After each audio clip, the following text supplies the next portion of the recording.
जैसे सबूत के तौर पे आप देख सकते हैं, ये सारे स्टूडेंट हैं जो कि राजस्व विभाग जिसको फर्जी साबित किया है, राजस्व विभाग जिसको फर्जी साबित किया है, और सारे का बीटीएससी में रिजल्ट है। देख, ये सब सारे फर्जी स्टूडेंट हैं। फर्जी है सर। यहाँ गवर्नमेंट है जो कि यहाँ पे कंपटीशन लगाया हुआ है कि कौन ज़्यादा फर्जी कर सकता है। बट यहाँ का बपोती है उसका कि यहाँ पे बोल रहा है कि हम लेंगे, तुम क्या कर लोगे। यहाँ पे लड़का को छूट दे रहा है। वो समझा देंगे, student power on off the most national power. उनको समझ में नहीं आया है लेकिन समझाएंगे, एक दिन समझ में जरूर आएगा। इससे ज्यादा फर्जीवाड़ा कहाँ हो सकता है। कुमार लग रहा अंधा बहरा गूंगा है, सरकार है, कान में तेल लेके सोया हुआ है, ध्यान नहीं जाता है स्टूडेंट पे। बोलते इंजीनियर को हम बहाली करते, इंजीनियर को कान में तेल लेके सोया हुआ, कितना दिन सोएगा। एक दिन कान से तेल तो निकाल के ही रहेंगे।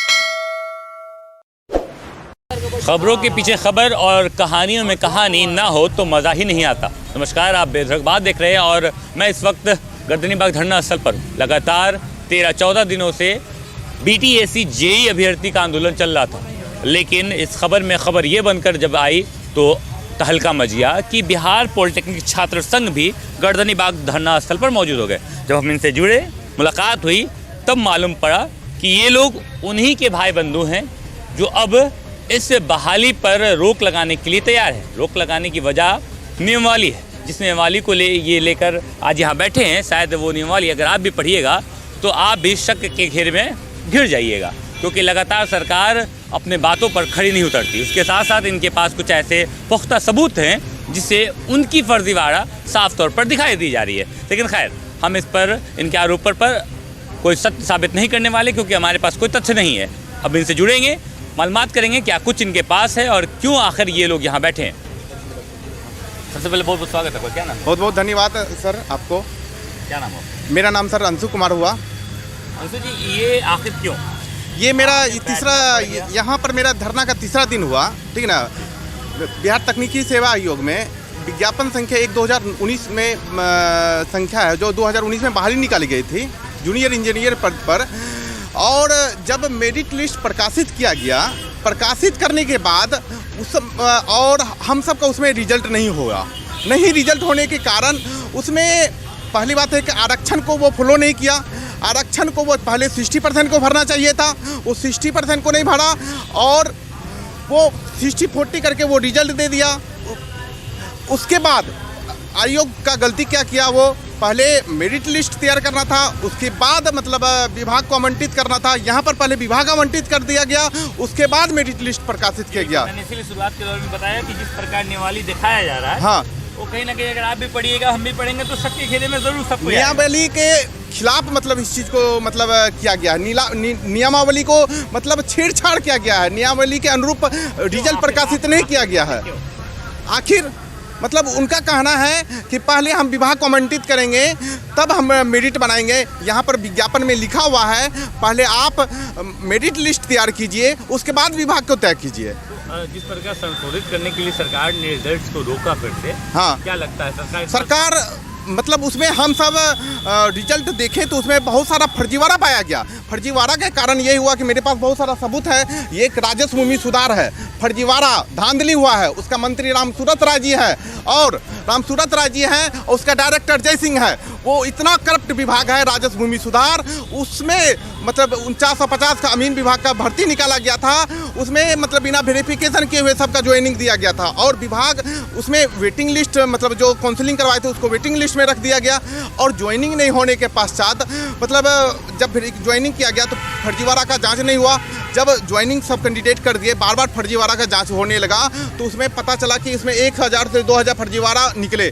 जो फर्जीवाड़ा वहाँ से निकाला गया है, जिस पर एफआईआर हुआ है 2 साल जॉब करने के बाद, इसमें सभी लोग उसमें शामिल है। उसी के अनुसार, उसी रजिस्ट्रेशन के अनुसार नाम पता मैच किया गया तो पता चला कि जिस पर एफआईआर। मुझे ये बात बताइए, ये जो चीज़ें आप बता रहे हैं ये आपको मालूमात है क्या? सरकार को और थानों और प्रशासनिक अधिकारी को नहीं मालूम है? ये सभी हम वहाँ पर जैसे जैसे हम देते हैं वैसे वो छांट के निकालते हैं। आप रिजल्ट प्रकाशित किए, रिजल्ट को साइट पर हटाने का क्या वजह हुआ? मेरे साथ हमारे पास 3200 का सबूत है जो हम दे सकते हैं मतलब आयोग को। उस फर्जीवाड़ा वहाँ पर धांधली हुआ है, करोड़ों का खेल हुआ है।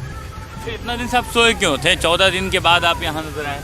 14 दिन का अंतरण देने का वजह ये हो गया कि मतलब वो फिर से मेरिट लिस्ट वो जारी करने लगा। ये हम सब का आरक्षण दिया गया था 40% का, सरकार का कैबिनेट में पास है। वो फिर से काउंसलिंग कराने का मतलब आयोग सोचा कि फिर से काउंसलिंग कराकर वो कोर्ट के आदेश के अनुसार फिर से काउंसलिंग करवा के उस सबको मेरिट लिस्ट पर फिर से प्रकाशित किया गया था।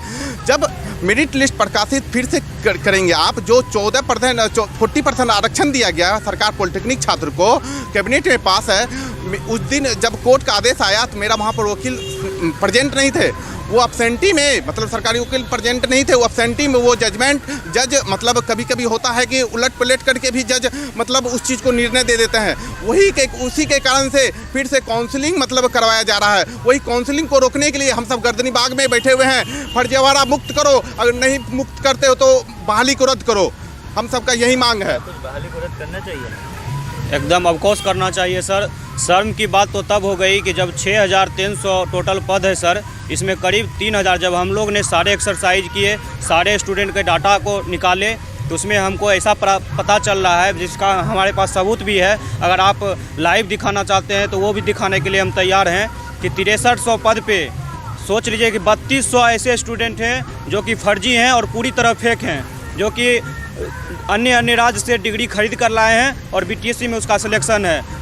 उसी स्टूडेंट का जो कि राजस्व विभाग जब वेरिफिकेशन करवाया, करीब 700 से 800 संख्या में ऐसे स्टूडेंट हैं जिसको उसने फर्जी साबित किया। लेकिन बीटीएससी आयोग उसी को, किसी को रोड कंस्ट्रक्शन, किसी को बिल्डिंग कंस्ट्रक्शन, मतलब ऐसे फर्जी अभ्यर्थी को मतलब रिजल्ट दिए हैं कि कहा नहीं जा सकता। जैसे सबूत के तौर पे आप देख सकते हैं, ये सारे स्टूडेंट हैं जो कि राजस्व विभाग जिसको फर्जी साबित किया है, राजस्व विभाग जिसको फर्जी साबित किया है और सारे का बीटीएससी में रिजल्ट है। देखिए, इसको जल संसाधन विभाग अलॉट किया गया है। ये सब सारे फर्जी स्टूडेंट हैं।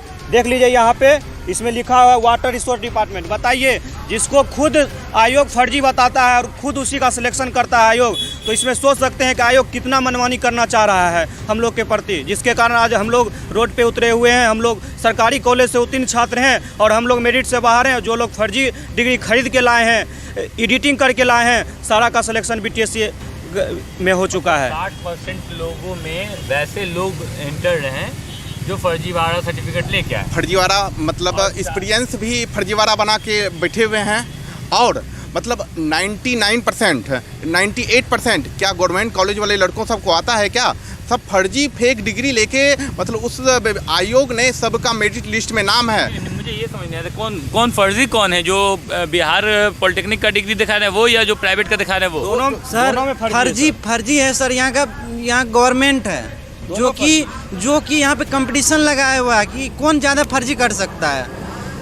आप भी एसएससी बीपीएससी का मुद्दा ले लीजिए। अब बीटीएससी में 3200 लड़का ऐसा जो फर्जी है, मैं प्रूफ के साथ बता रहा हूँ। एक सेकेंड, यहाँ देखिए CMJ यूनिवर्सिटी, देखिए ये जितना 77 प्राइवेट वाले हैं ना, ये 60% वाले, ये पंचायती राज और LRC मतलब भूमि राजस्व भूमि सुधार विभाग जो इसको फर्जी करार दिया है। बट यहाँ का बपोती है उसका कि यहाँ पे बोल रहा है कि हम लेंगे, तुम क्या कर लोगे। यहाँ पे लड़का को छूट दे रहा है। हाँ, यहाँ पे छूट दे रहा है कि हम जो करेंगे वही सही है। मतलब हम लोग यहाँ पे जूता सिलेंगे, उनका ये कहना है। उनको समझा देंगे student power on off the most national power. उनको समझ में नहीं आया है लेकिन समझाएंगे, एक दिन समझ में जरूर आएगा। और बता रहे हैं, एक सेकेंड आपको दिखा रहे हैं। ये देखिए, ये एक लड़का है जिसको 1997 में मैट्रिक पास किया है और 2015 में ये इंटर पास किया हुआ है। इतना दिन सोया हुआ था, देख लीजिए। और प्लस में 2015 में मान के चलिए इंटर किया है तो 15 3 कितना 18 होता है। 18 में डिप्लोमा पास होना चाहिए, लेकिन यहाँ पे 16 में पास हुआ है। बताइए, इससे ज़्यादा फर्जीवाड़ा कहाँ हो सकता है? हम सरकार से यही अनुरोध करते हैं कि अगर फर्जीवाड़ा मुक्त नहीं किया जाए तो विज्ञापन को रद्द करो और एग्जाम, लिखित एग्जाम लो। जिसके कलम के पावर रहेगा वो एग्जाम में पास करेगा। आप जो संविदा में कार्यरत है उसको अलग से संविदा पर परमानेंट कर दीजिए। इसमें संविदा को भरने की क्या जरूरत है? साला नीतीश कुमार लग रहा अंधा बहरा गूंगा है, सरकार है, कान में तेल लेके सोया हुआ है, ध्यान नहीं जाता है स्टूडेंट पे। बोलते हैं इंजीनियर को हम बहाली करते, इंजीनियर को इंजीनियर रहेगा बिहार में, उसका ड्रीम था, ड्रीम प्रोजेक्ट था कि इंजीनियर को बहाल करे। यहाँ पे अंदर में क्या हो रहा है उनको खुद नहीं पता है, कान में तेल लेके सोया हुआ। कितना दिन सोएगा? एक दिन कान से तेल तो निकाल के ही रहेंगे। यहाँ पर सभी चोर है, बड़े बड़े अधिकारी सब चोर है। इसी का नतीजा है जो बिहार पॉलिटेक्निक छात्र संघ के जितने भी योग्यता स्टूडेंट है वो रोड पर बैठे हुए हैं। कुल मिलाकर के ये आज इसका तीसरा दिन है और लगातार ये जारी रहेगा जब तक कि सरकार और जब तक आयोग फर्जीवाड़ा मुक्त नहीं करेंगे, या फर्जीवाड़ा मुक्त हो या विज्ञापन संख्या 1/2019 जो कन्या अभियंता है सिविल इंजीनियर का उसको रद्द करो बहाली। मेरा मांग यही है सर। मेरा मानना है कि चलो कोई दिक्कत नहीं, आप कितना भी करो ठीक है, आप जितना भी फर्जी करो ठीक है, मानते हैं इस बात को, सब मानते हैं, बिहार की जनता भी मानती है। लेकिन हम जब तक उसको प्रूफ दे रहे हैं, प्रूफ के साथ बता रहे हैं कि ये फर्जी भाई इसको निकालो, तो आपको एक बार सुनने में क्या जाता है? सुन लेनी चाहिए। हम प्रूफ दे रहे हैं ना, ऐसे थोड़ी